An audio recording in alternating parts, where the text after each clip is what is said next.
What data does HR analytics tool need? Broadly, the data required by HR analytics tool is classified into internal and external data. One of the biggest challenges in data collection is the collection of the right data and quality data. Data required by HR analytics tools.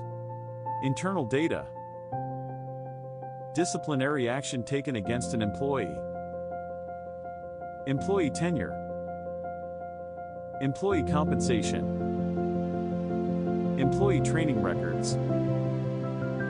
Performance appraisal data.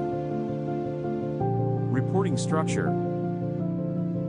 High value, high potential employees. Internal data.